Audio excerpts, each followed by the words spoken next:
সুপ্রভাত। খামখেয়ালি ব্লগের নতুন একটা ভিডিওতে আপনাদেরকে স্বাগত। আজকে সকাল থেকে দুপুর পর্যন্ত আমি কি কি রাজকার্য উদ্ধার করেছি সেগুলোই আপনাদের সাথে শেয়ার করব। আমি 1 বছর হলো বাড়ির বউ হয়ে এসেছি, কিন্তু আমার মন মানসিকতা, আমার কাজকর্ম সমস্ত কিছুই সেই বিয়ের আগের জীবনের মতো একটা ব্যাচেলার ভাব থাকে। আমার মন সেই ইচ্ছে মতো ঘুম থেকে উঠবো, ইচ্ছে মতো খাবো দাবো, এইরকম একটা ব্যাপার থাকে। মাঝে মাঝে তো আমি আবার হাঁটতে হাঁটতে নাচানাচি করে ফেলি। আমি ভুলেই যাই যে আমি একজন বাড়ির বউ। আমি অবশ্য বাড়ির কাজকর্ম খুব নিষ্ঠার সাহায্য করার চেষ্টা করি, কিন্তু কি বলুন তো, আমার বাড়ির লোক আমার কাজকর্মে এত খুঁত ধরে যে আমার কাজ করার মানসিকতাটাই দুর্বল হয়ে পড়ে। এই যে রাত্রের এক গাদা এঁটো বাসন আমি ধুয়ে মেজে পরিষ্কার করে জল ঝরিয়ে যথাস্থানে রেখেছি, এর বেলা কিন্তু কেউ আমার প্রশংসা করবে না। কুকারে আমি আলু সেদ্ধর সাথে ফুদ্দুর খাবার সেদ্ধ করতে দিয়েছি, বাড়ির সদস্যরা বলছেন এর বেলা তুমি ভুলে যাও না, ফালতু কাজে তোমার মাথা ব্যথা বেশি। আপনারাই বলুন তো, ফুদ্দুর তো একটা বাড়িতে অধিকার আছে, ফুদ্দুরও তো একটা পজিশন আছে, তাই ওর দেখাশোনার দায়িত্ব তো আমাকেই নিতে হবে। যখন ওকে কুড়িয়ে পেয়েছিলাম কিরকম একটা উলঙ্গ মাংসের পিণ্ড ছিল, আর এখন এত পাখা গজিয়েছে যে ও প্রায় উড়তে শুরু করে দিয়েছে। ও খাবার দেখতে পেলে আর হাঁটে না, ঝাঁপিয়ে পড়ে একেবারে খাওয়ার জন্য। ওর কিন্তু তেমন ভালো খাবার নেই। বাড়িতে এত কাজ পড়ে আছে যে আমি বলে বোঝাতে পারবো না।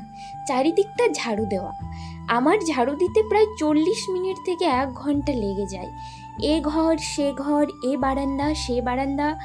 আর আমার শাশুড়ি মা এখন আয়ুষ্মান যোজনার ফর্ম বিলি করছেন, তাই উনি আমাকে বাড়ির কাজে একটুও সহায়তা করতে পারছেন না। যাকগে, আমার তাতে কোনো আফসোস নেই, উনি ওনার কাজটা ঠিকঠাক করলেই কিন্তু বাঁচি। একটু কষ্ট অবশ্য আমার হচ্ছে, কিন্তু আমি সামলে নেব। দিন শেষে যদি একটু প্রশংসা করে যে আমার বৌমা দক্ষতার সাথে সব কাজ করেছে, ভালো লাগে।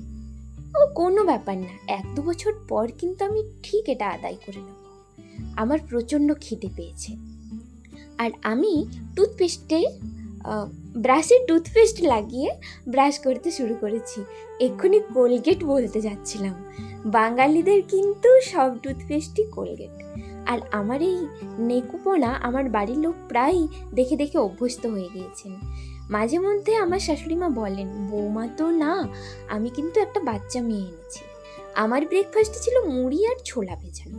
আর এই যে কতজন ফর্ম জমা দিতে এসেছে, আমি দেখে শুনে জমা নিয়ে নিচ্ছি। আপনাদেরকে আমি কয়েকজন অতিথিকে দেখাচ্ছি। এনাদেরকে দেখানোর একটাই উদ্দেশ্য, আমি যত যে ছোট ছোট চারা গাছপালা লাগাই, এনাদের কাজ ওনাদের ডগগুলোকে খেয়ে নেওয়া। এত চালাক না, আমার ভীষণ রাগ হয়।